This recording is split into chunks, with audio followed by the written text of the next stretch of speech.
Hello dear friends. दोस्तों, आज हम इस वीडियो में रिस्क असेसमेंट को ही कंटिन्यू करेंगे। जहां से हमने पीछे छोड़ रखा था वहीं से हम इसे कंटिन्यू करेंगे।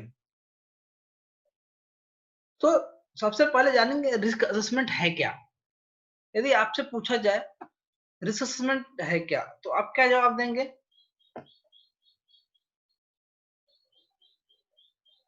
रिस्क असेसमेंट ये 2 नंबर का क्वेश्चन हो सकता है। 2 नंबर का The formal process of identifying preventive and proactive measures by evaluating risk arising from hazards, taking into account the adequacy by an existing control, and deciding whether or not the risk is acceptable. Risk is बोल सकते हैं risk is formalized process to identify the hazard. Risk assessment. Risk assessment is formalized process to identify the hazard. उसमें भी यही बात बोल रहा है कि रिस्क ये एक ऐसा फॉर्मल प्रोसेस है जो एक्टिव और प्रिवेंटिव मेजर्स को लेकर के जो रिस्क आता है, रिस्क निकलता है, जो हजार्ड निकलता है, उसको हमें इवेल्युएट करना है और उसको एग्जैक्टिव कंट्रोल के बारे में करेंगे और ये भी देखेंगे, डिसाइड करेंगे कि ये एक्सेप्टेबल है या अनएक्सेप्टेबल है। ये रिस्क असेसमेंट का मतलब होता है। थोड़ा सा डिटेल में बात करेंगे इसके बारे में। Risk assessment is a process that people do automatically all the time. Risk assessment कैसा है कि आदमी हमेशा करता है risk assessment. When you cross the road you carry out a risk assessment. When you drive a car you carry out a risk assessment. When you boil a kettle you carry out a risk assessment. But of course this assessment is normally done very quickly and without conscious thought or effort. People who are not very good at this process tend to have accident. आप risk assessment हमेशा करते हैं, जैसा कि देखा कि आप road cross कर रहे हैं, कार चला रहे हैं, केट पानी जो कि आप केटल में पानी गर्म कर रहे हैं, तो हर एक टाइम में आप रिस्क असेसमेंट करते हैं और यहाँ पे क्विक एक्शन भी लेते हैं आप। जैसे कि एक एग्जांपल्स मान लो, हम मार्केट में जाते हैं सब्जी लेने, तो बहुत सारे सब्जी हम लेते हैं और लेकिन टमाटर को सबसे ऊपर रखते हैं। थैले में हम है तो टमाटर सबसे ऊपर रखते हैं। क्यों? क्योंकि रिस्क है आपका। यदि आलू के नीचे टमाटर आ गया तो क्या होगा? टमाटर खराब हो जाएगा। तो वहां भी आपने रिस्क असेसमेंट किया। तो रिस्क असेसमेंट तो हमेशा करते रहते हैं। There are occasional occasions in normal life, however, when you might become more aware that you are assessing risk. If you look after very young children, you will consciously think about the particular hazard that hazard a risk to child. If you start to take a part in certain sports or activities such as the rock climbing or scuba diving, you will start assess risk in your conscious mind rather than doing it automatically. आप scuba driving कर रहे हैं, चट्टानों पर चढ़ रहे हैं, या यदि कोई बच्चा है तो उसका, यदि मान लो कोई लालटेन है जल रहा है, बच्चा नीचे फ्लोर पे खेल रहा है, तो जाहिर सी बात है उसे नहीं पता हजार्ड के बारे में कि वो जाकर क्या करेगा, वो लैंप को हाथ लगा लेगा तो उससे क्या होगा, उसकी आदत जल जाएगी। बिकॉज उसे पता नहीं है उस हजार्ड के बारे में। लेकिन जो उसके पेरेंट्स है उन्हें तो पता है कि उस पे हाथ रखेगा तो जल जाएगा। तो उनको पेरेंट को भी इस तरह का रिस्क असेसमेंट वो भी करते हैं। जो छोटा बच्चा होता है ना, तो इधर जाने से रोकते हैं, इधर जाने से रोकते हैं, इधर जाने से रोकते हैं। क्यों? क्योंकि वो रिस्क असेसमेंट कर रखे हैं। उधर जाएगा तो गिर जाएगा, उधर जाएगा तो चोट लग जाएगा। तो उनको मालूम होता है, तो इसके लिए वो रिस्क असेसमेंट करके रखते हैं और on the spot risk assessment करते हैं। A workplace risk assessment is simply an extension of this automatic self-prevention mechanism that has been formalized to meet organization requirements. और ये organization requirement को भी meet करेगा और मतलब में इसके जब assessment करेंगे वर्क प्लेस का, तो हमें पता चल जाएगा हम किस लेवल पर है और हमें कौन सा लेवल का और मेहनत करना है, और हेल्थ एंड सेफ्टी कल्चर को आगे बढ़ाने के लिए और कितना हमें एफर्ट करना है, रिस्क असेसमेंट से हमें मालूम चल जाएगा।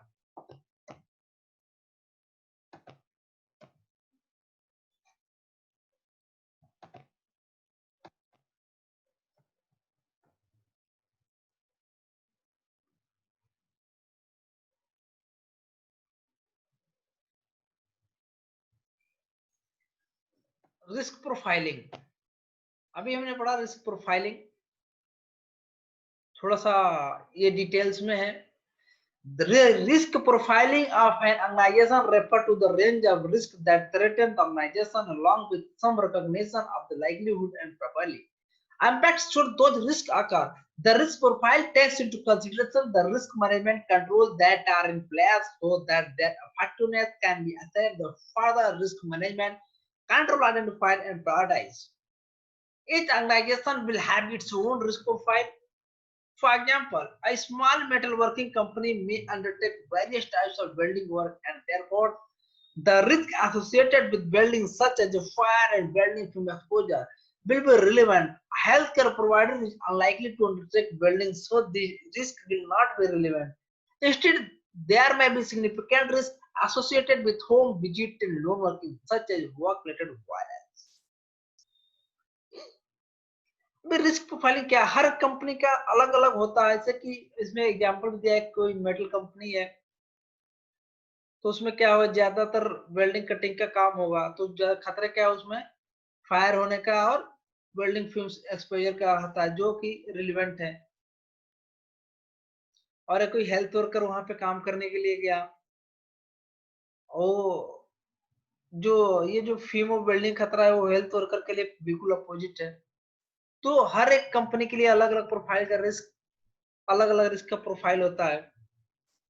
मतलब रिस्क प्रोफाइलिंग का जो ऑर्गेनाइजेशन है, जैसा ऑर्गेनाइजेशन है उसमें किस तरह का एक्टिविटी है और क्या हजार है, that's called risk profiling. The risk profile of an organization informs all aspects of its approach to leading the managing health and safety. It is the starting point of determining the significant health and safety issues for the organization. बाकी आप video pause करके देख सकते हैं, इसमें ज्यादा कुछ है नहीं, हमने पढ़ लिया मोटा मोटी इसमें।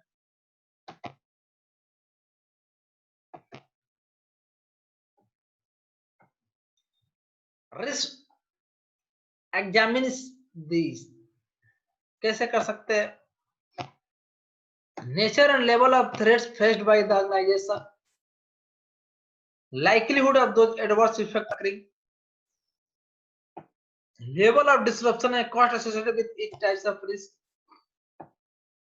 effectiveness of controls in place to manage those risks.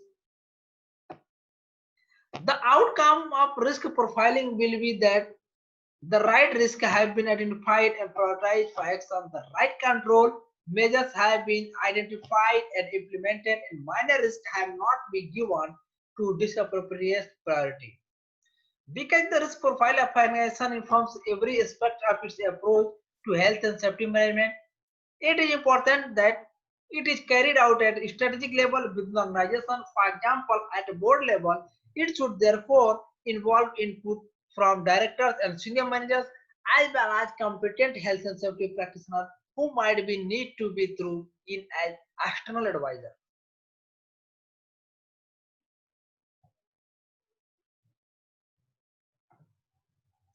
The risk profiling process, इसका प्रोसेस कैसा है, इसके बारे में थोड़ा सा जान लेंगे हम। At heart, the process of risk profiling is quite straightforward. It involves identifying health and safety threats to the organization and then prioritizing those threats on the basis of their likely impact and their probability of occurrence. This process will be briefly described here. Risk profiling को अच्छे तरीके से describe किया गया है कि risk तो threat है, हेल्थ एंड सेफ्टी थ्रेट है, ऑर्गेनाइजेशन क्या क्या फेस करता है, क्या इम्पैक्ट हो सकते हैं, क्या संभावनाएं हैं, उसके बारे में डिस्कस करेंगे यहाँ पे। Identify the health and safety threats faced by the organisation, क्या क्या फेस्ड होता है हेल्थ एंड सेफ्टी, धमकियां बोलते हैं ना। A range of health and safety risks threaten all organizations. These risks be created by the nature of the work that the organization does. ये organisation के काम के ऊपर डिपेंड करता है किस तरह का ऑर्गेनाइजेशन है, किस तरह का उसमें खतरा है। They will include things such as a work at height, include कर सकते हैं वर्क एट हाइट का, व्हीकल मूवमेंट का, लिफ्टिंग ऑपरेशन का, मैनुअल हैंडलिंग का, नॉइज का, आयनाइजिंग रेडिएशन का, and work related violence. Many of these threats I discussed in more detail in element 5 to 11 of the course. Some organizations will have just a few these, others will have all of the main health and safety risks covered, and will have a range of special risks that are particular so their types of work such as animal handling are genetic modified. ये जो और ऐसे के ऊपर risk profiling और ऐसे के ऊपर डिपेंड करेगा किस तरह का टास्क है।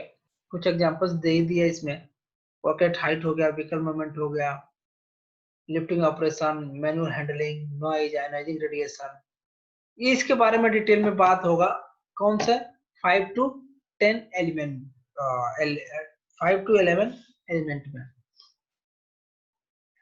रिस्क प्रोफाइलिंग का एक और टॉपिक आया कि identify the health and safety impact and the business impact that might result risk जो है क्या मतलब इम्पैक्ट पड़ सकता है बिजनेस पे और उसका परिणाम क्या होगा।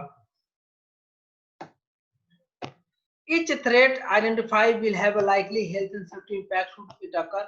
For example, if an unprotected worker falls from height, it is likely to result in fatality. यदि आदमी कोई हाइट से गिरता है तो रिजल्ट क्या होता है, fatality. If workers are engaged in significant manual handling, they might be injured, but this will most likely result in lost time that might be reportable as an overseen day injury. These two impacts are clearly of a different scale.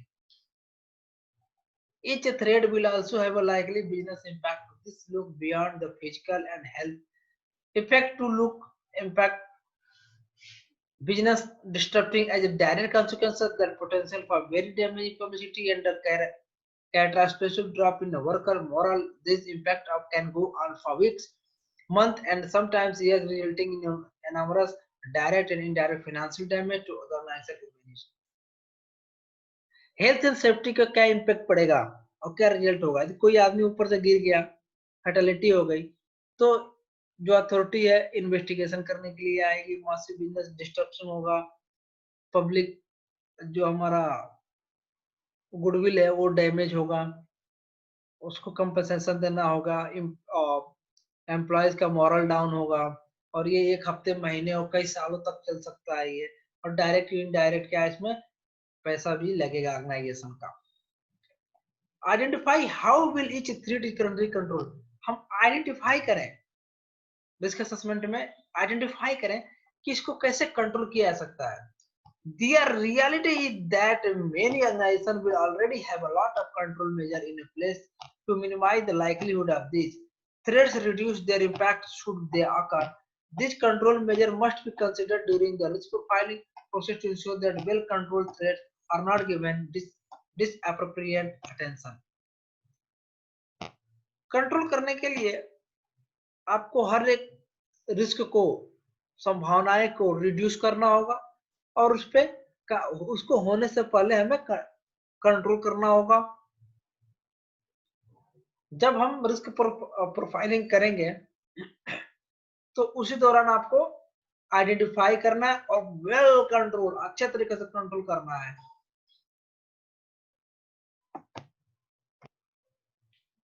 Identify the likelihood of each threat occurring.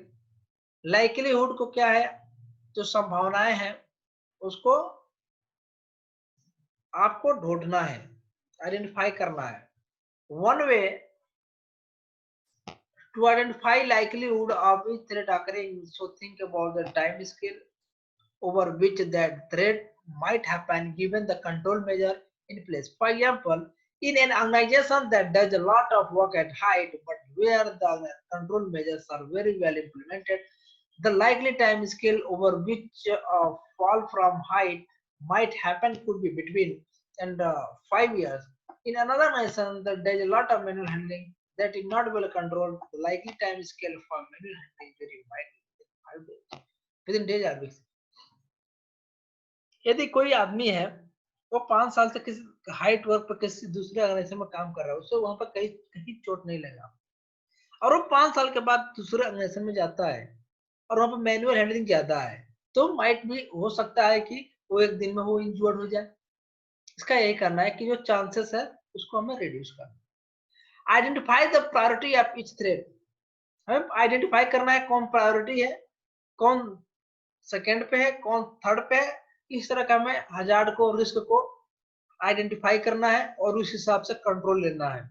ऐसा नहीं है कि जो last वाला जो control जो unnecessary हमें लगता है उसको पहले करें, नहीं, जो सबसे प्रायोरिटी है आइडेंटिफाई, जिससे फैटेलिटी, मल्टीपल इंजर्ड हो सकते हैं, सबसे पहले उससे कंट्रोल करें।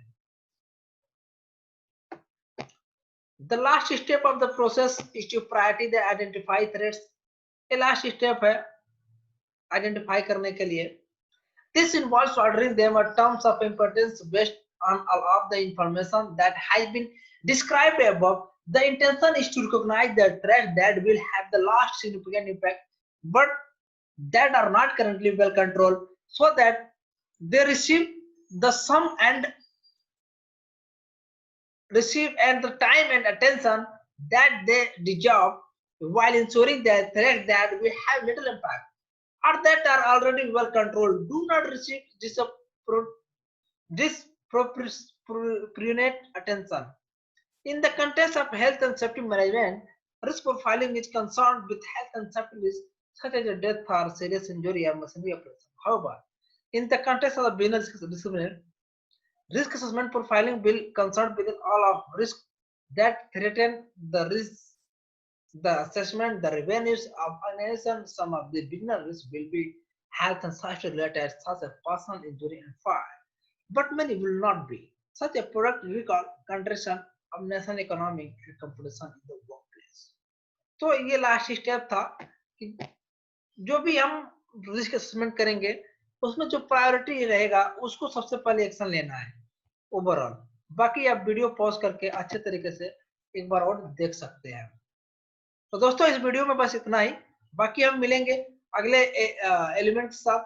पर्पज ऑफ रिस्क असेसमेंट कि हमारा पर्पज क्या है, रिस्क असेसमेंट करने का पर्पज क्या है, फायदे क्या है, नुकसान क्या है, कैसे किया, क्या जो 5 स्टेप है वो हमने डिस्कस कर लिया, क्या क्या 5 स्टेप है। बाकी हम अगले वीडियो में देखेंगे कि पर्पज क्या है। हम ऐसा तो नहीं कहीं अननेसेसरी हम कर रहे हैं रिस्क असेसमेंट। दोस्तों यदि वीडियो अच्छा लगे तो लाइक शेयर सब्सक्राइब जरूर करें। Thank you.